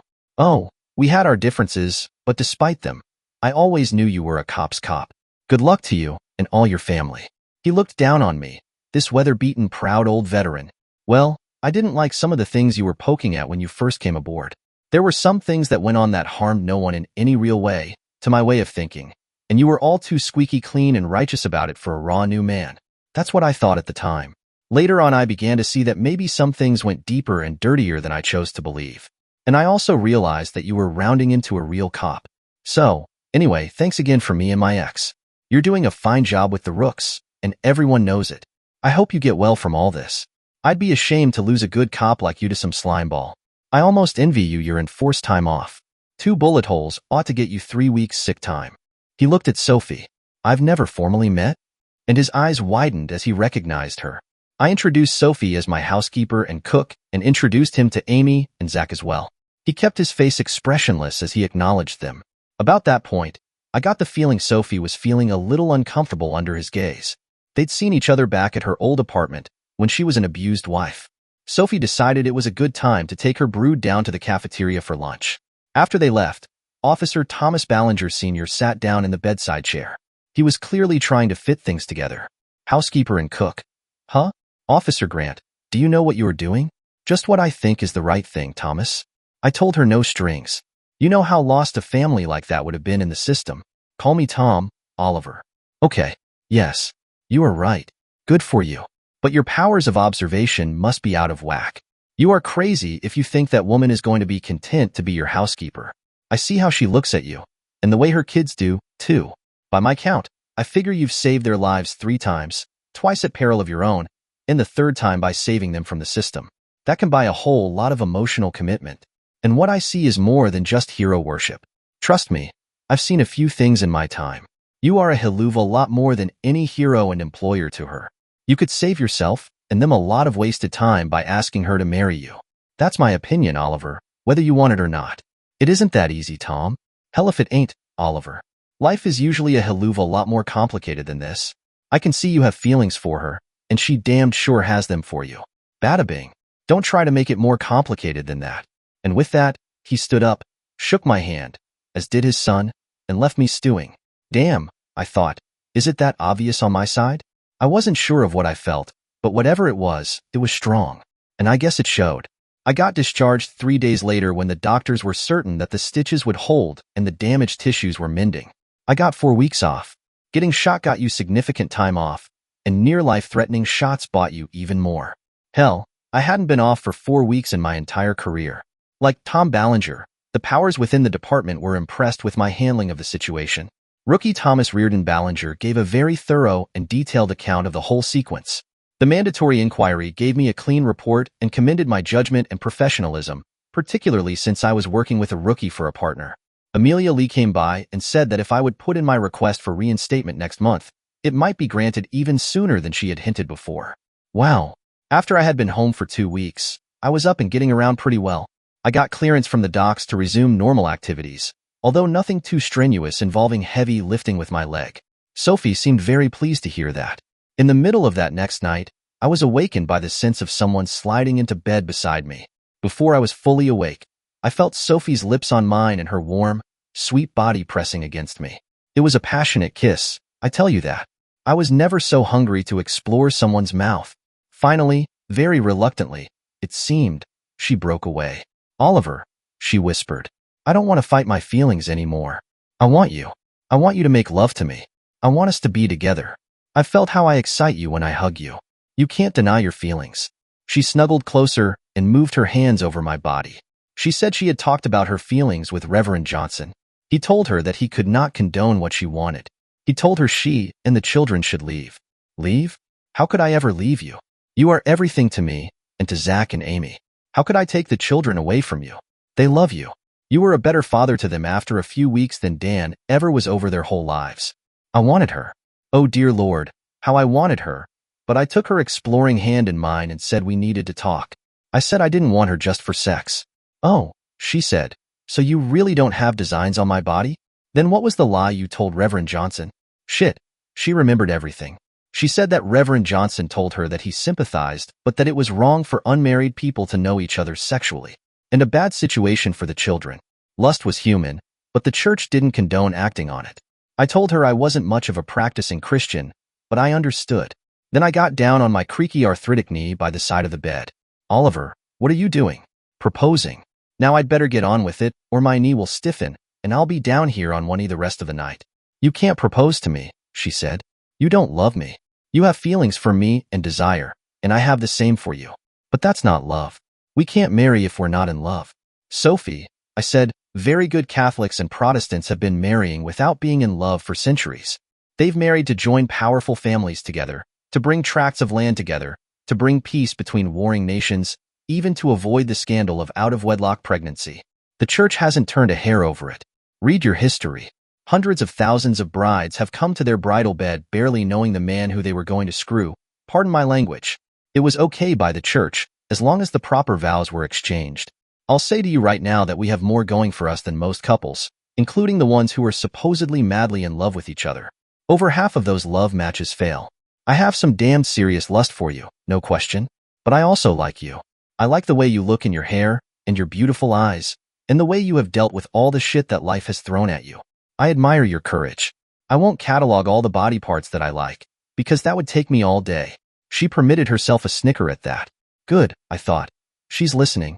I also like Zach and Amy. No, I love them. They make me feel good when they come to me for hugs and comfort. They've had a lot to be frightened about, but they're resilient, and I see them beginning to relax and feel safe for once in their lives. And I like it that that's happening here with me. I can't imagine not having them in my life. Nor you. I know you feel safe with me, at last. Now, I'm not bringing much to my side of the bargain. I am who I am, and that's pretty much damaged goods. You're not even 30. I'm 43, and that's a big difference. I have creaky knees and some of the faults that cops accumulate. But I'll be the best father I can possibly be to the kids. I will never harm them. They will never want. They will be as safe as any man can make them. I will give my life for them. I know you would, she said quietly. I've seen you fight to protect them. To protect us. As for me as a husband, all I can do is hope you can see past the rough edges. I've sometimes been a hard man in my job and in my life. Brutal, sometimes. But I will never harm you. I will take care of you. I will protect you. There will never be a Dan in your life. I will never cheat on you. Sophie, we are talking about getting married while not being in love, but I will play loose with the word. In the privacy of our bed, I will love you with every ounce of my body and soul. I could not read her face. It was too dark. She had sat, calmly listening. I began to get worried. She was not buying it, I thought. Sophie, please consider it. Please. Talk it over with Reverend Johnson. Talk to anyone in the department. They'll tell you the truth about me, and why they don't much like me, but I want you to know that I'm more than the man in those reports. And they'll tell you I've always been an honest cop. I swore an oath to protect and serve, and I've given almost 20 years of my life to try to live up to that vow. I'll do the same for our vows, if you'll make them with me. And please, for God's sake, don't think about moving out until you think it all out. I'll give you all the time you want, and no pressure. Just think about my proposal, okay? I didn't sleep much that night. I was 15 years older than her. I was so afraid that I'd blown it, that Sophie and the kids would leave. It was the one and only time in my career that the screwed-up system might work for me. Even if she never spoke to me again and started locking her door, my house was still her safest harbor. Thank God for budget cuts. But with the worry of having gone too far, too fast, I was in a crappier than usual mood when I reported for my shift. Amelia Lee called me in after the morning roster meet and said she had assigned Thomas Reardon Ballinger to a permanent partner. She was assigning me a new partner for training, a new graduate of the academy. Nothing new in that. I hadn't had a regular partner since Marty Booker had that heart attack when we were chasing a pair of thieves. Marty was the last partner I had after losing Jake. The perps got away with maybe $60 from the convenience store, and Marty's widow wound up with his pension as a consolation prize. Both my partners had died of sudden stuff, at least partly from being in poor condition. That was one reason why I worked out in my house to keep fit and have endurance. Instead of giving me a regular partner, the powers had gone along with my volunteering to be a training officer to give rookies a taste of what their job was really all about. I showed them the ropes, tried to teach them how to develop street sense. The academy gave them a very good grounding in the basics, but they needed experience. The way to give them that without getting them killed was to partner them with a cynical, seen-it-all veteran. I figure I've mentored 11 rookies, and they were all serving today and good cops. Probably better cops than me. The training usually lasted about 6 weeks. The variety was really good, because I tried to give them a taste of everything they might have to do in police work. Having to explain all the tricks was also good. It was like a refresher course in basic street survival. Sometimes it reminded me of things that I was getting slack on. I once read that a good teacher learns from his students. The other veterans couldn't understand why I liked doing it. I told them it helped keep me alive. They didn't get it. The only drawback was that the rookie and I had to do an accelerated tour through the shifts to show what it was like on patrol around the clock. That meant I would be away and at home on a crazy schedule. This time around, I would be working nights for 3 days. Sophie said that was okay, because I would be home during the day to keep an eye on the kids while she went off and talked to people. I knew what she was going to be talking about. She was taking my suggestion and was going to ask around about me. Shit. I really didn't think she'd do it. I have made a lot of, well, maybe not enemies, but people who are pissed off at me. I forgot all that when I saw my new partner. She didn't have a car, so I had to swing by and pick her up at her house. I had trained 2 women rookie cops. They were nice-looking young women, but all business, and trying very hard to tone down their femininity. I told them some things about dealing with the Romeos, and how to keep themselves acting and looking professional at all times. That was in addition to the regular stuff I trained them on. They both said they appreciated the training and the other tips. There were all kinds of posters and training about sexual harassment, but I taught them the best protection was to defuse anything that might give guys ideas. After that, they were young women who would have to make their own decisions and choices about getting along. Like I said, Amelia and Carol had been okay looking. No, that wasn't true. They were both quite pretty. Under any other circumstances, I might have considered dating either of them. Of course, I wouldn't even consider trying to date them under any circumstances, but I meant the generic I, the non-Oliver I. Anyone but me. No more women for me. Well, Sophie had blown that up, hadn't she? But here I was with woman trainee number 3. My new partner had been a near legend since the day she entered the Endicott City Police Academy. Rachel Carter had been a head cheerleader in high school and in college. In her senior year of high school, she had been first runner-up in a well-known national beauty pageant. She'd said during her televised interviews for the pageant that her goal was to become a police officer. Everyone thought that was so cute. She'd gone through college on that scholarship. Her major was criminal justice. Everyone thought that was so cute. After that, she had modeled for a year and had a recurring role as a sex bot on a soap opera for almost 2. Then she had announced that she was leaving the show to finally pursue her lifelong ambition, to be a police officer. Like she had said, many people did not think that was so cute anymore. A sex bot on the force? My new partner was that Rachel Carter. My God, I had fantasized about her figure in magazines. In the interest of full disclosure, make fantasized read pleased myself too. Hey, I'm a man, and I was a damned lonely, excited one. Unlike some cops, I don't go for free trade from the hookers. And other men's wives are strictly off limits. Cops' wives can get very lonely and vulnerable. Like my ex, Ellen. That thought turned me off. There are single women around, but the ones I might meet tend to be cop groupies. Some of them are trying to screw their way through the entire precinct police roster. They didn't appeal to me. Amelia Lee asked me what my problem was with my new assignment. My problem? I asked how about I am desperately trying to get Sophie to marry me against her better judgment and the better judgment of most of the free world. And now she's going to find out I'm riding around all day and night with this wet dream of a partner? Oh yeah, that's going to help. Sophie is going to flip. But Amelia Lee was unrelenting. I had Rachel, and the assignment stood. I got the distinct impression that Amelia Lee was enjoying seeing me rattled. Rachel was very professional. Her uniform was strictly by the book. What was inside it was the problem. I went about the job as straight as I could. The problem was that I couldn't keep from stealing glances at her as I drove. See, I did the driving. The usual partner pattern is the junior man drives and the senior man is free to eat donuts or whatever. Insert favorite cop food cliche here. On my training, I did the driving. That freed up the rookie partner to look where I told them to look and what to look for, and explained what they were seeing. If they were driving while I did that, it would distract them and they wouldn't absorb as much. That was my theory anyway, to give them my eyes, so to speak.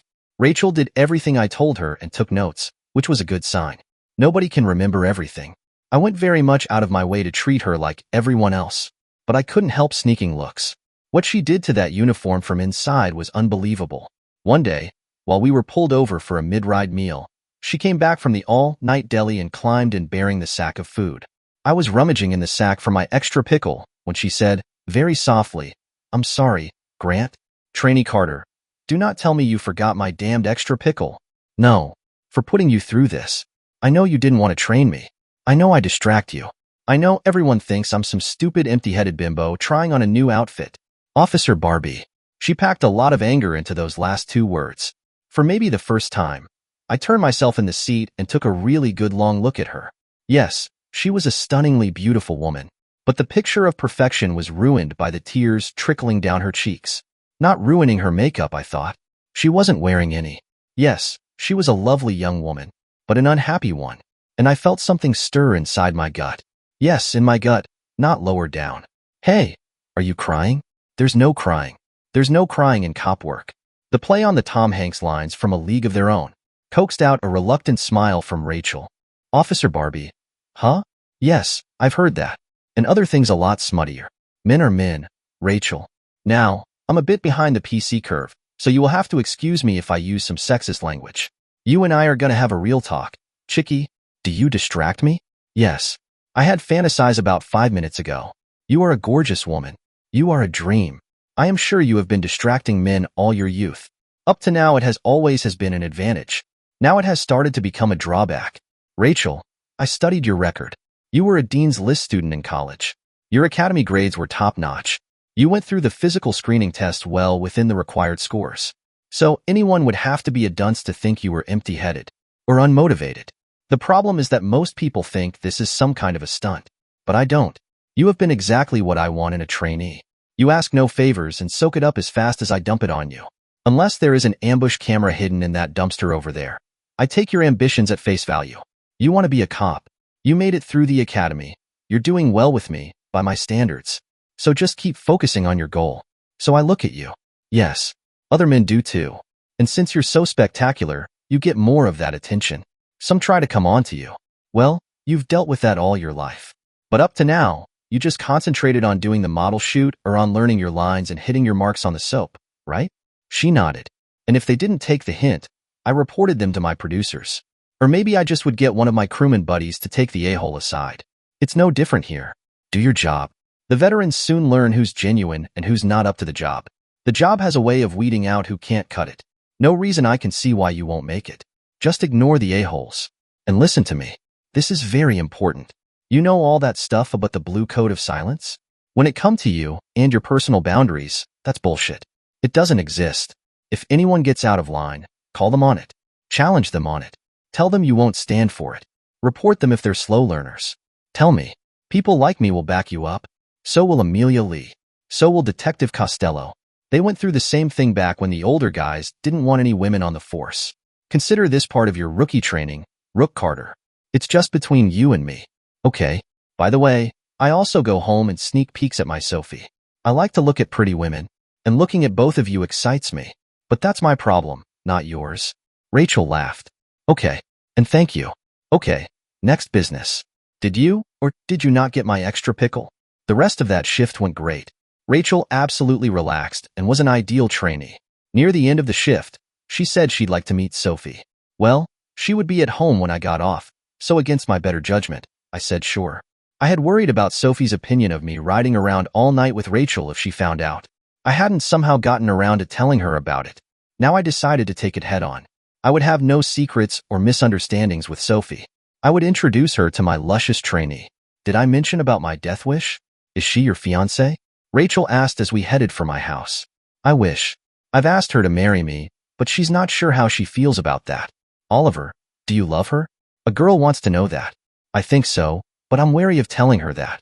One thing, I'm not 100% sure that I'm 100% sure. I do have some hang-ups from a bad marriage. Does that make sense? And for another thing, I'm afraid that if I tell her that I am, she might spook away from me. See, this is almost supposed to be a marriage of convenience. She needs me, and I need her in lots of ways. But the love thing is in question. Some from my side, but very much from hers. She likes me. She's grateful to me. She likes me with her kids. But I can't tell you whether she will ever love me. Right now, I'd say no. Just the liking and gratitude, with maybe some undeserved hero worship thrown in. And I'd settle for that. I think. Settle, my partner. You may be the cop guru, but I'm the love expert here. And I look at your face when you talk about her, and I will tell you that you are most definitely in love. I'd really like to meet Sophie. Okay, I'll go in and say, honey, look what followed me home. I can't wait to see her reaction to my new partner. Rachel giggled. You mean you haven't told her about those steamy nights on patrol with the runner-up, miss? God, no. Are you kidding? Everything with Sophie is new, unexplored territory for me. I don't even know if she would be jealous. Could you maybe frump up a little? I asked. Sure, lover, she said. Maybe I have a ragged old bathrobe in my bag. Anything else? Yes. Wear a bag over your head. We pulled the cruiser up in front of my place. And please, please, I beg of you, do not call me lover in front of Sophie. Hell, don't do that in front of anyone. When in the hell did you decide to start doing that? After our talk tonight, lover, she said. I got out and walked around to open her door, trying hard not to even think of that last remark. We were not on the book anymore, and she was a lady and I was a gentleman. I opened doors for ladies. I opened her. She paused for a moment and said, I don't know if you realize it, Grant, but you might have some alternatives if Sophie turns you down. Shut up, Rookie Carter, I said in my most charming manner.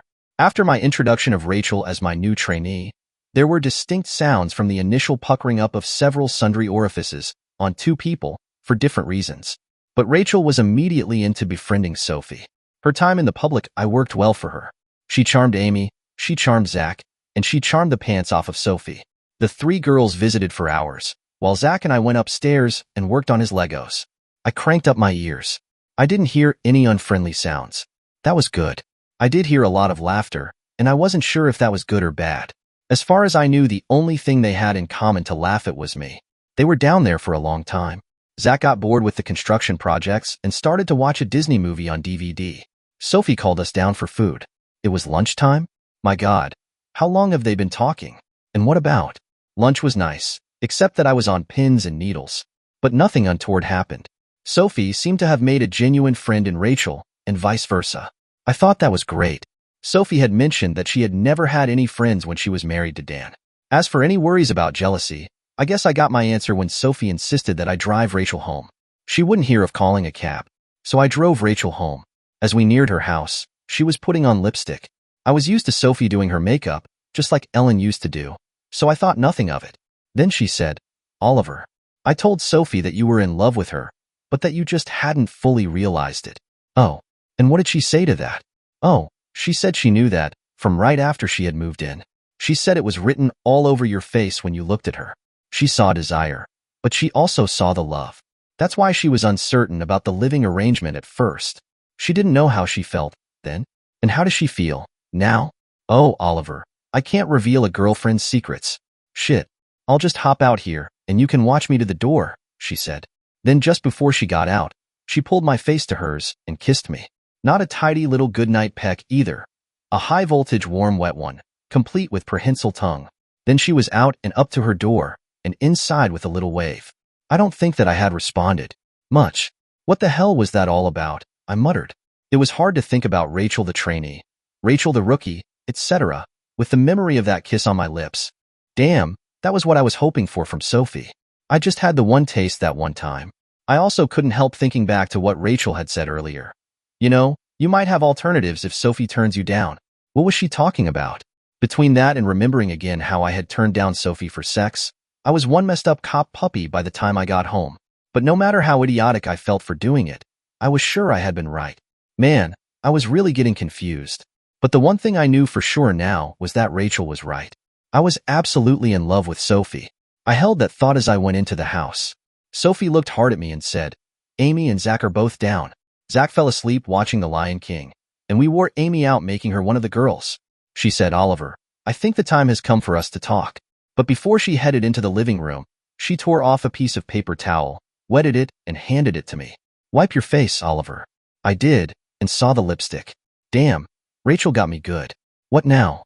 I followed Sophie into the living room. She sat down on the recliner. I sat in the exact middle of the couch and tried to use my legendary cop's eye to read her expression. Nothing.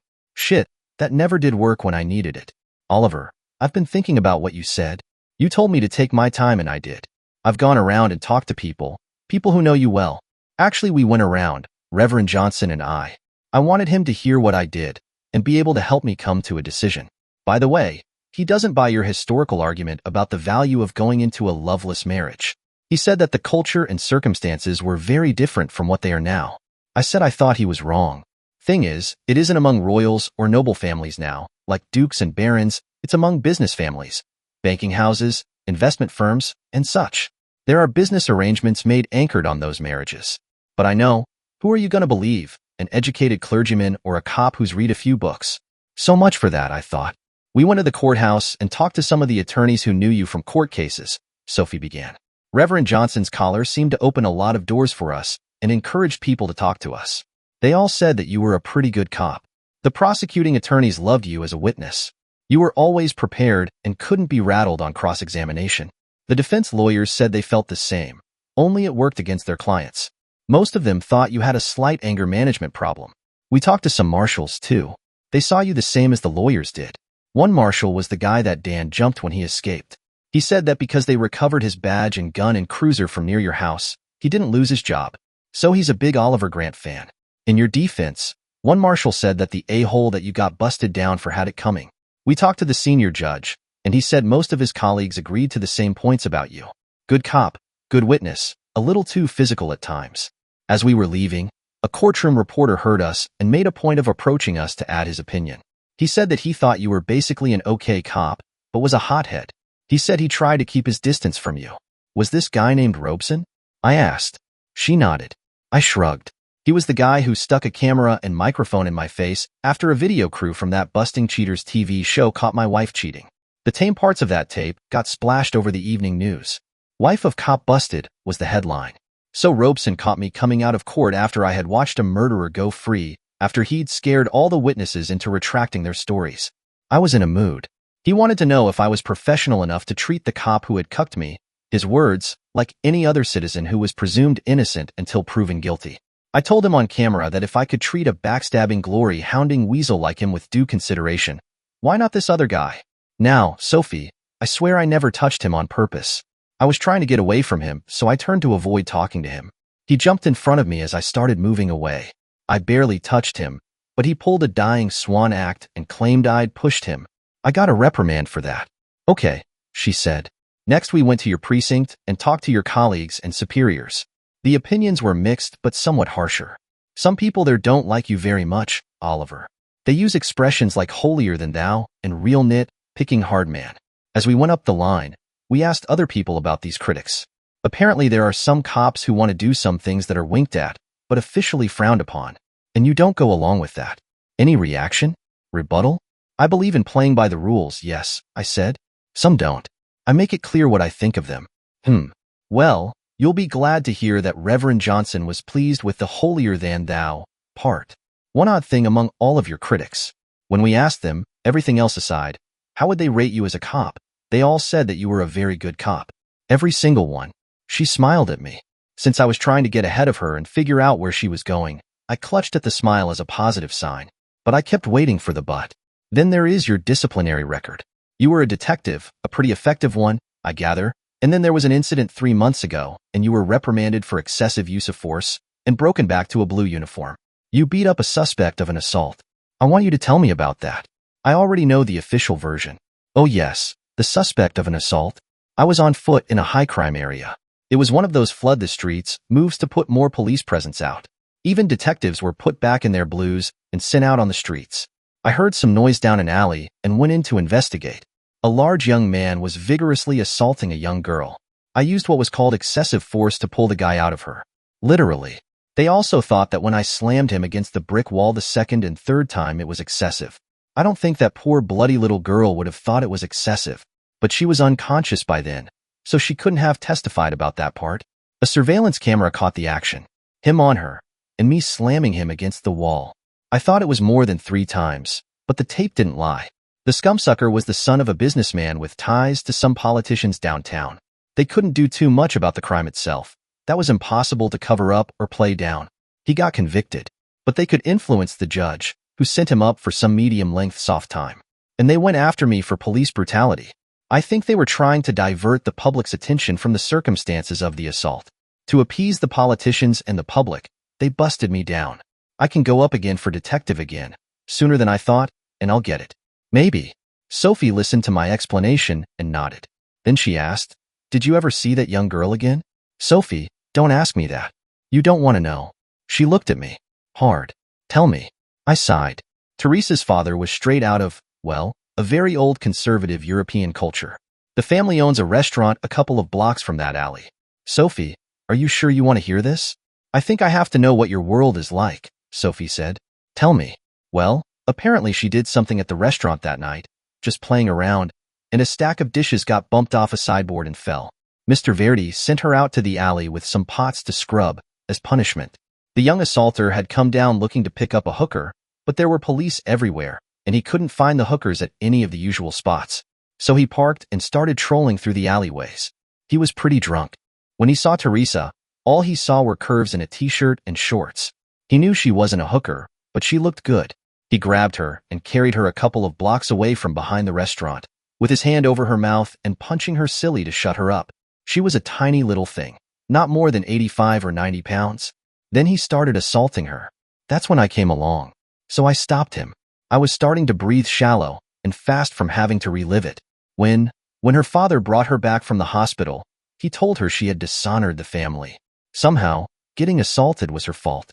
She had been dressed too provocatively. Nice, huh? He was the one who put her out there in that alley in a high-crime area with no one keeping an eye on her. And he knew damned well how she was dressed, but it was her fault. He told her that no decent man would ever want to marry her, as soiled as she was. She was a ruined woman. Then he ordered her to take a long hot bath to try to wash some of the sin off of her. Well, she ran a hot bath and climbed in, and she took one of his razor blades. "Oh, dear God, no," Sophie cried.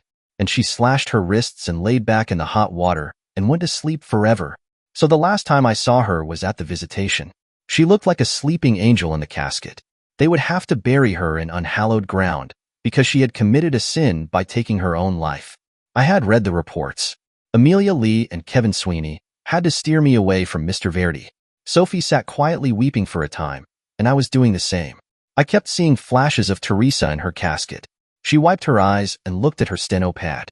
"You also have 5 other incidents where you were accused of excessive force, but the record says the complaints went away." "Why? Why did they just go away?" I wiped my face with a napkin. "I have no idea, Sophie. Really. I didn't do anything to intimidate them, if that's what you're driving at. To get mad and yell at people, or maybe push them around a little is one thing, and it's impulsive.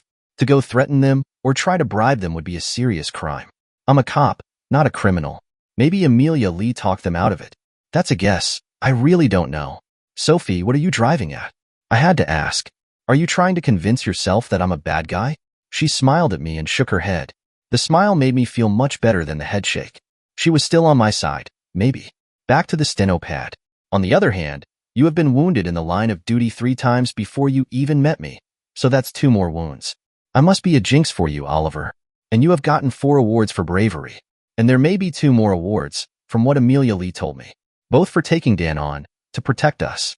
She needed a napkin to dap at her eyes. I handed her mine. I said, "Yeah, and 2 of the bravery things were also incidents where I also got the excessive force charges. Police work isn't always simple or easy. And I seriously doubt I'll be getting any awards. I have got too many enemies among the senior people." She looked at the pad again. The last 2 people we talked to were Captains Milo and Amelia Lee Berwin.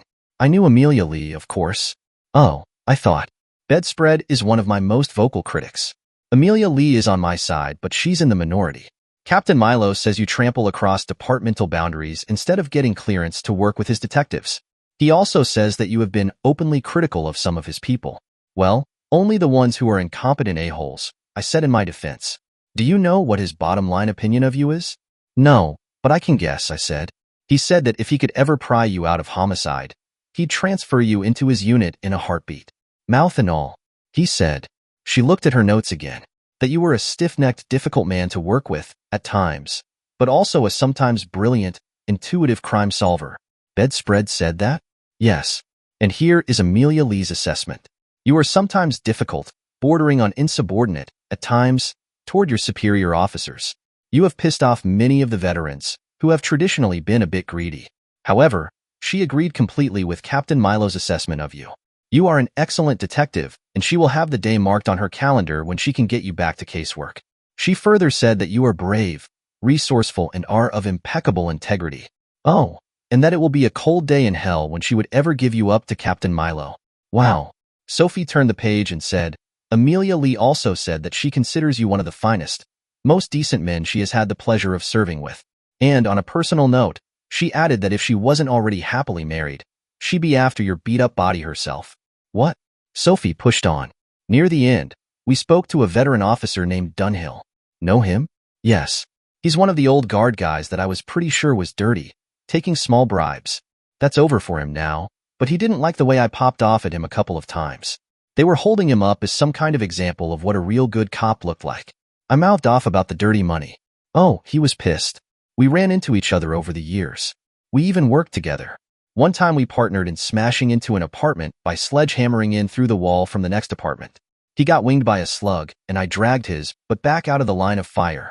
One of those rare times when I wasn't the one who got shot. His report said that you shielded him with your body. I shrugged. He was confused. Well, bottom line, he said he never liked you. Too damn judgmental for a snot-nosed rookie punk who wanted to live in a Disney world instead of the real one. His exact words. But you know the last thing he said? No, I thought.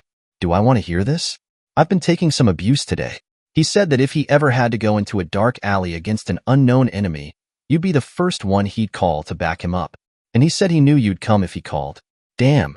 Old Dunhill said that? Well, I guess he was right. I'd never turn down a brother officer who needed help, even one who had been a little dirty. Sophie closed the notebook. So, Oliver, I've completed my research. I was trying to justify getting married to a man that I didn't think I loved. However, that wasn't necessary, as it turns out.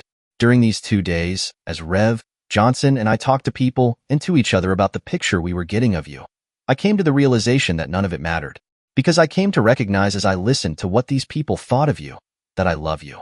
You know that thing from the movie? You had me at hello? Well, I don't exactly know when you had me, but you sure as heck have me now. Now I could not speak. I didn't dare speak. If I spoke, I was afraid something I might say might change the words she had just said.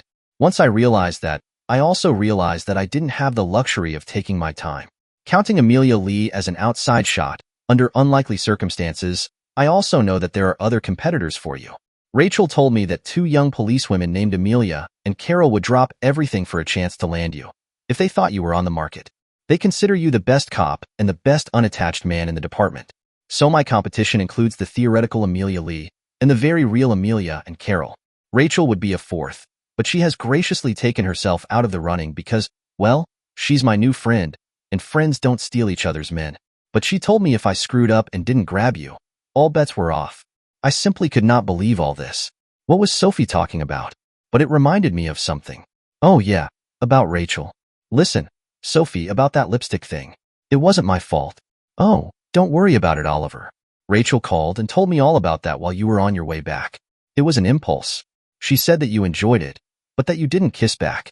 Now, I don't believe that for a minute, but it was a good girlfriend lie. You get a pass on that. I thought that was a good sign for my case. So, Oliver, I accept your proposal from that night when you went down on your creaky knee. Yes, I will gladly marry you. And I will do it with genuine love. And Amy and Zach will love having a new real daddy. I was silent. Well, Oliver, aren't you going to say anything? Well, I hate to be nitpicky, but... Oliver, what? To be perfectly truthful, I did get down on my knee to propose, and I said I was doing it to propose, but I never actually did, technically, propose. Sophie got up from the chair and walked over to stand in front of me, her face getting bright red. Gee, if I hadn't just heard her profess her love for me, I would have thought she was mad at me. Do it, she said between clenched teeth. Do what? I was all about being innocent of her meaning. Propose, you a-hole. Or I'll. You'll what? I'll. I'll fill your skinny but full of 9 mm holes. Hey, the contract said lustful, not skinny. So sue me, she said, as she climbed onto my lap. I knew when I was getting in too deep, so I proposed. We had a nice wedding. I guess. I was in a fog. Not from booze. I was going to be sober as a judge at an AA meeting. I was going to be totally in command of my functions for the wedding night. Sophie and I had never gotten around to making love. Actually, once we were certain of our love, we both decided to wait. Pretty old-fashioned. Huh? Rev Johnson officiated. Amelia Lee was the matron of honor and Officer Thomas Ballinger. Sr. was the best man. Zach did double duty. He was the ring-bearer, and he also gave Sophie away. Rachel, Amelia, Carol, and Esther Costello were the bridesmaids. Kevin Sweeney and the three most senior of my trainees were the groomsmen. All of my trainees came. To fill out the guest list, I furiously mended some fences under orders from Sophie and Rachel. Thomas Ballinger, Sr. had quietly talked to some of the older officers that I had pissed off over the years, and a surprising number showed up, wives in tow. I shook a lot of calloused hands with killer grips that day. I know when I'm outnumbered. Rachel, Amelia, and Carol are frequent guests at our home. And when it's the four of them together, I do not have a chance. The way those four women abuse me, well, it's damn near criminal. And when Sophie isn't looking, they flirt. But I'm getting used to it. I've gone from being an unloved, damaged goods, near has been to a man with a loving wife and 3 women on record as wanting dibs when and if. That'll be the day. I'm never letting go of my girl and my kids. 2 final things. Sophie told me we were having guests over for dinner a few weeks after our honeymoon. Officer Thomas Ballinger, Sr., his ex-wife Kathy Reardon, and their son, Officer Thomas Reardon Ballinger, with his fiancée, a pretty little girl named Lena.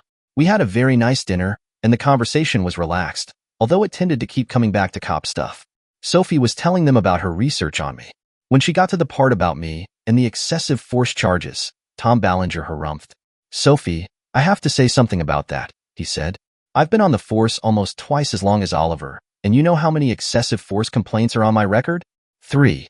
He paused to let that sink in. You want to know how many should be on my record if I was held up to scrutiny like Oliver? Hundreds. Easy.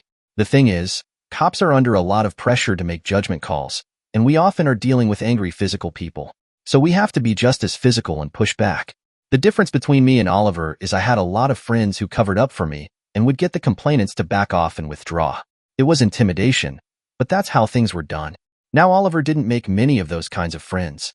He had people who went out of their way to push those charges. I was one of them. Today, I regret it. Oliver's a Hiluva cop, and we all know it. So I would like to apologize to the man in his house and in front of his wife. Sorry, Oliver. By the standards that the old-timers apply to themselves, you should have a near spotless record. We all drank to that. It was quite an admission.